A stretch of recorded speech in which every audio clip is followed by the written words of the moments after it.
नमस्कार, आप देख रहे हैं राजीव टाइम्स। मैं हूं आपके साथ अपूर्वा दर। वक्त हो गया है इंदौर की फास्टेस्ट खबरों का। इंदौर में आज गंगौर पर्व पूरे हर्ष और उल्लास के साथ मनाया जा रहा है। शहर के हर इलाकों में सुबह से ही धार्मिक माहौल देखने को मिल रहा है, जहां महिलाएं पारंपरिक वेशभूषा में सज धज कर भगवान शिव और माता पार्वती की पूजा अर्चना कर रहे हैं। गंगौर का ये पर्व दाम्पत्य जीवन के लिए खुशल और सुखद माना जाता है, इसीलिए महिलाओं के लिए इसका विशेष महत्व है। आपको बता दें, इंदौर के अलग अलग मोहल्लों में लोकगीत और पारंपरिक गान के साथ गूंज रही है। गलियों में लोग सज धज के बाहर निकल रहे हैं और भक्तिमयी वातावरण देखने को मिला है। घर घर में गौर की स्थापना की गई है। विधि विधान के साथ पूजा की जा रही है। शाम होते ही शहर में भव्य जुलूस और यात्रा निकाली जाएगी, जिससे सजे धजे लोग सामने आएंगे और एक साथ मिलकर इस पर्व को मनाएंगे। श्रद्धालु नाचते गाते हुए उत्सव में भाग लेंगे। इंदौर में गंगौर सिर्फ एक पर्व नहीं, बल्कि आस्था, संस्कृति और परंपरा का जीवित उत्सव है, जो हर साल शहर को एक अलग ही रंग दे देता है। आपको बता दें, होलकर में ये पर्व राज्य स्तर पर मनाया जाता है, जिसमें भव्य स्वागत और विसर्जन की परंपरा है। छतरी बाग और अन्य गंगौर घाटों पर ज्वारों का विसर्जन किया जाता है। हालांकि ज्वारों का विसर्जन तो आज भी होता है। पर्व के दौरान युवतियों का पाती खेलना और बाने निकालने का लोक सांस्कृतिक प्रमुख हिस्सा है।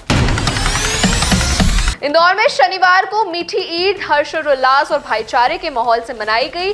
सदर बाजार स्थित ईदगाह मैदान पर हजारों लोग एकत्रित होकर सामूहिक नमाज अदा की। नमाज के बाद शहर काजी डॉक्टर इरशद अली खुतबे पढ़ते हुए देश के अमन, शांति और आपसी भाईचारे की दुआ मांगी। इस मौके पर शहर के अलग अलग मस्जिदों में ईद की नमाज पढ़ी गई, जबकि मुख्य नमाज सदर बाजार स्थित ईदगाह में अदा की गई, जिसके पश्चात शहर काजी मोहम्मद इरशद अली ने तकरीर पेश करते हुए सामाजिक सरोवर और संदेश दिया। इस दौरान शहर काजी को प्रशासनिक और पुलिस अधिकारियों ने भी ईद मुबारक दी। इसके बाद समाज में सभी लोगों ने एक दूसरे के गले मिलकर ईद के पर्व की खुशियां मनाई।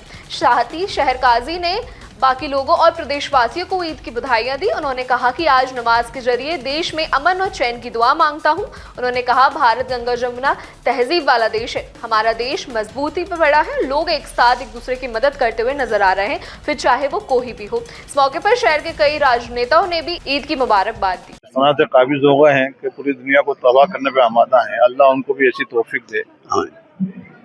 और चूंकि भारत तो गंगा जमनी तहजीब वाला मुल्क है, यहाँ पर अभी आप देखें कि कुछ अरसे पहले बांग्लादेश में हम अपने हिंदुओं को मारा गया, जलाया गया, उसके बावजूद भी भारत ने अभी उनको परेशानी में डीजल भेजा है। तो भारत वो देश है हमारा, लेकिन हम उम्मीद करते हैं कि पूरी दुनिया में अमन अमान कायम हो, भाईचारा कायम हो और विदेशी सामानों का बाइकाट हो। भारत ने बहुत तरक्की करी है। 78 साल के अंदर भारत में बनी हुई वस्तु का इस्तेमाल होना चाहिए। इंदौर में करीबन 7 साल बाद कांग्रेस की शहर कार्यकारिणी का गठन किया गया। शहर अध्यक्ष चिंटू चौकसे ने नेतृत्व में घोषणा की और टीम के 52 पदाधिकारियों को शामिल किया। इस संख्या में 2019 में भाग लेने वाले महान जम्बो कार्यकारिणी के बारे में भी बात हुई। इसमें 400 से ज्यादा अधिक पदाधिकारी थे। नई कार्यकारिणी में कोषाध्यक्ष के रूप में शैलेश गर्ग की जिम्मेदारी दी गई। इसके अलावा 10 उपाध्यक्ष, 18 महामंत्री, 19 सचिव, 2 प्रवक्ता और 2 सोशल मीडिया प्रभारी भी बनाए गए। प्रवक्ताओं के तौर पर लोकेश हार्डिया और दीपू चौहान, जबकि सोशल मीडिया प्रभारी के रूप में नागेश जाधव और हितेश वर्मा को जिम्मेदारी मिली। इसी के साथ भाजपा शहर अध्यक्ष सुमित मिश्रा ने कार्यकारिणी में एक भी महिला न होने पर सवाल उठाया है। उनका आरोप है कि इससे पार्टी की महिला विरोधी मानसिकता उजागर होती है। कई नई कार्यकारिणी को लेकर शहर में राजनीतिक गर्म हुई है। इंदौर के ब्रजेश्वरी एनेक्स स्थित मकान में हुई अग्निकांड की जांच तेज हो गई है। तिलकनगर पुलिस ने शुक्रवार को पूरे मकान का दोबारा निरीक्षण कर वीडियोग्राफी की और फायर ब्रिगेड और बाकी टीम से भी जानकारी ली। जांच के बाद सामने आया है कि विजय सेठी और उसकी पत्नी सुमन का शव नीचे फ्लोर पर मिला, जबकि बीच में रुचिका, उसका बेटा और राशि जैसे उसकी बेटी राशि और तन्य और कार्तिक के शव मिले गए। मनोज और सिमरन दूसरी मंजिल पर थे और बाकी लोग भी उन्हीं के साथ वहां पे मौजूद थे। दोनों ने छत पर जाने का प्रयास किया, लेकिन ताला बंद होने से वे बाहर नहीं निकल सके। पुलिस ने DRV जब्त कर ली और गवाह के बयान भी दर्ज किए हैं। प्रारंभिक जांच में आग नीचे से शुरू हुई थी और बैटरी स्पार्क की गई थी, इसकी आशंका जताई जा रही है। इंदौर के परदेसपुरा में ऑटो स्कूटर फाइनेंस के नाम पर ठगी का मामला सामने आया है। पीड़ित मनोज ने श्याम मोटर से 9 महीने पहले जुपिटर स्कूटर फाइनेंस पर लिया था और कुल 1 लाख रुपए दीपक शर्मा को जमा किए थे। फाइनेंस पूरे होने के बाद बैंक की किश्तों के कॉल आने लगे और मनोज ने शोरूम का दौरा किया, लेकिन वे बंद पाया गया। पड़ोसी से पता चला कि दीपक शर्मा कई लोगों के पैसे लेके फरार है और बैंक में जमा उसने नहीं किए हैं। पीड़ित ने 3 अलग-अलग नंबरों से लगातार उसे कॉल किया, लेकिन उसने पैसों के बारे में कोई जानकारी नहीं दी। मनोज ने बताया कि इसी तरह दीपक ने नवदीप सिंह, रजत वर्मा, पलकेश चौकसी और नेहा शर्मा से भी ठगी की है। पत्नी रेणु का कहना है कि वो मामले में शामिल है। परदेसपुरा पुलिस इस मामले की जांच कर रही है।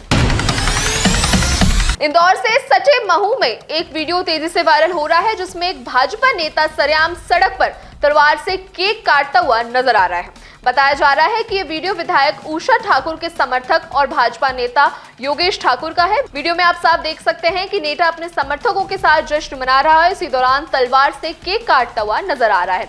हैरान करने वाली बात यह है कि पूरा घटनाक्रम खुलेआम सड़क पर हो रहा है, जहां आम लोगों की आवाजाही भी जोरों से है। इतना ही नहीं, केक काटने के बाद नेता इस वीडियो को फेसबुक पे अपनी स्टोरी के रूप में डालते हैं और सोशल मीडिया पर इसकी चर्चा तेज हो गई है। सोशल मीडिया पर लोग इस पर तरह तरह की प्रतिक्रिया भी दे रहे हैं। इसी के साथ शक्ति प्रदर्शन की बात की जा रही है। फिलहाल इस वायरल वीडियो के सामने आने के बाद प्रशासन क्या कार्रवाई करता है, इस पर सबकी नजर टिकी है। इंदौर में आज शनिवार को पंजाबी पॉप स्टार करण औजला अपने 11 शहर के musical tour P pop culture के तहत पहला लाइव कॉन्सर्ट करने जा रहे हैं। C21 ग्राउंड में करीब 120 फीट लंबे स्टेज तैयार किया गया है। High intense lightning, LED screen और हाइड्रोग्राफिक प्लेटफॉर्म के साथ औजला की ग्रैंड एंट्री की तैयारी पूरी है। शो में 22 डांसर के साथ लगभग 2 घंटे और हाई एनर्जी प्रदर्शन किया जाएगा। दर्शकों ने LED स्टैंड दिए गए हैं। इसी के साथ बताया जा रहा है कि 300 से अधिक पुलिसकर्मी CCTV कैमरे से निगरानी की जाएगी। टिकट लगभग करीब सोल्ड आउट माने जा रहे हैं। VVIP सेक्शन में 15,000 से टिकट शुरू हुए हैं, जो कि 60.50 लाख तक हैं। फूड जोन और रेस्ट एरिया भी बनाए गए हैं। मुंबई से तकनीकी टीम आके साउंड चेक और रिहर्सल की जा रही है। इंदौर के MIG थाना क्षेत्र में लव जिहाद का मामला सामने आया है। सिमरोल थाना क्षेत्र के युवक जोएब खान ने इंस्टाग्राम के माध्यम से होशंगाबाद की एक नाबालिग युवती से दोस्ती की और अपने हिंदू नाम बताकर उसे प्रेम जाल में फंसाया। इसके बाद वे नाबालिग को इंदौर बुलाकर MIG क्षेत्र में रहने लगा। स्थानीय लोगों को सूचना पर हिंदू संगठन के कार्यकर्ताओं ने आरोपी को पकड़कर पुलिस के हवाले किया है। पुलिस ने आरोपी का मोबाइल जब्त किया है, जिसमें से कई लड़कियों के आपत्तिजनक वीडियो और फोटोज सामने आए हैं। जांच में पता चला है कि आरोपी ने अन्य लड़कियों के साथ भी ऐसे अश्लील वीडियो और फोटोज बनाए हैं, जो उसके मोबाइल में कैद है। लापता नाबालिग को होशंगाबाद पुलिस को सौंप दिया गया है। आरोपी के खिलाफ वैधिक कार्रवाई शुरू हो गई है। पुलिस ने कहा है कि मामले की गहन जांच की जाएगी। सोशल मीडिया के माध्यम से नाबालिगों को फंसाने वाले अन्य संभावित आरोपियों की भी जांच जारी है। ये जो इंदौर से नजदीक सिमरोल थाना क्षेत्र है, वहाँ पे एक दतोदा गांव है, वहाँ का रहने वाला ये जोएब पिता सत्तार खान है। ये विगत कई दिनों से MIG थाना क्षेत्र में देवनगर में रह रहा था और ये मैकडॉनल्ड में ये बनाने का काम करता था, टिक्की बनाने का। इसका इंस्टाग्राम पे केसला होशंगाबाद थाना क्षेत्र की एक नाबालिग लड़की है, उससे इसका इंटरेक्शन हुआ। उसके बाद में इसने उसको मैसेजेस किए। उसके बाद में उसको प्रभावित करके उस लड़की को ये लेके यहाँ इंदौर आ गया था देवनगर में। और यहाँ पे फिर इसके साथी लड़के थे, तो वो लोग भी देखते थे कि बार बार कई बार 2-3 लड़कियों को भी इस प्रकार से लेके आया था। तो उनको अंदर से पैदा हुआ कि इस प्रकार से हिंदू लड़कियों को लेके आ रहा है। तो उन्होंने फिर सूचना दी थी। सूचना पे से पुलिस थाना MIG से उन दोनों लड़के लड़कियों को यहाँ लेके आए थे। जब जानकारी मिली तो होशंगाबाद थाना केसला में इसकी अपराध पंजीबद्ध था 363 का। नाबालिग लड़की की गुमशुदगी और अपहरण का मामला दर्ज था। तो वहाँ की फिर पुलिस आई और वहाँ इस लड़के की गिरफ्तारी करके और इसको कल दस्तयाब लड़की को करके लेके गए। और मकान मालिक की भी अभी जानकारी, मकान मालिक उपलब्ध नहीं था, उसकी भी जानकारी निकाल रहे हैं कि उसने थाने में सूचना दी या नहीं दी। अगर नहीं दी होगी तो उसके भी विरुद्ध आपराधिक प्रकरण पंजीबद्ध होगा। सर, ये जो लड़का है, इसके मोबाइल में और भी कई लड़कियों के कुछ असली फोटो वीडियो मिला, ऐसी भी जानकारी मिली है? नहीं, कुछ ऐसे कुछ अनवांटेड जरूर थे, लेकिन ऐसा कोई लड़कियों के वो दिखाई नहीं दिए इसमें। किसी के ऐसा खुद बनाया? हाँ, उसकी जब्ती वो होशंगाबाद थाने से जो पुलिस आई थी उन्होंने की है। वो उसमें आगे अग्रिम इन्वेस्टिगेशन करेंगे उसमें। लोकसभा के पूर्व सांसद नकुल नाथ 22 मार्च को इंदौर दौरे पर छिंदवाड़ा से दोपहर 1 बजे विमान द्वारा इंदौर आएंगे। उसके बाद यहां पे शहर के प्रमुख उनका स्वागत करेंगे। नकुल नाथ दोपहर 2:35 तक पूर्व मंत्री सज्जन सिंह वर्मा के निवास पर शोक संवेदन करने पहुंचेंगे। इसके बाद करीब 3:15 बजे विनय बकलीवाल के निवास पर पहुंचेंगे। कांग्रेस कार्यकर्ता उनसे वहीं मुलाकात करेंगे। करीब 5 बजे शाम को वे प्रवेश अग्रवाल के विजयनगर स्थित निवास पर पहुंचेंगे। इसके बाद वो एयरपोर्ट के लिए रवाना होंगे। 5:30 बजे वे दिल्ली के लिए प्रस्थान करेंगे। शहर कांग्रेस अध्यक्ष ने बताया कि इस दौरान वे उनका नेतृत्व करेंगे और विभिन्न राजनीतिक सामाजिक कार्यक्रमों में भी शामिल होकर सब चीजों पर चर्चा की जाएगी। इंदौर के हीरानगर इलाके में 35 वर्षीय देवेंद्र परिहार का मोबाइल छीनने का चौंकाने वाला मामला सामने आया है। आरोपी ने 500 रुपए ऑनलाइन ट्रांसफर का झांसा देकर उसे फंसाया। देवेंद्र के पास बाइक से आए 3 युवक ने पैसे की मांग करते हुए मोबाइल झपट लिया और वहां से फरार हो गए। इन आरोपियों में से एक पे सिर पे जूड़ा भी बंधा हुआ था। पीड़ित ने हीरा थाना पुलिस में शिकायत दर्ज करवाई है। पुलिस ने बाइक नंबर के आधार पर तलाश शुरू कर दी है। घटना के बाद उन्होंने ऐसे और गुटों के मामले में भी जानकारी सामने आई है। पुलिस ने बताया कि इस तरह की ठगी आम है और आजकल इंदौर में ये काफी सक्रिय भी हो रहे हैं, तो लोगों से सतर्क रहने की अपील की है। इंदौर के लसूड़िया इलाके में चोरी का अनोखा मामला सामने आया है, जहां चोर सोने चांदी की बजाय 15 बकरियां चुरा के ले गया। पीड़ित 24 वर्षीय इपली ने बताया कि गुरुवार रात बकरियों को घर के पीछे बांधा था।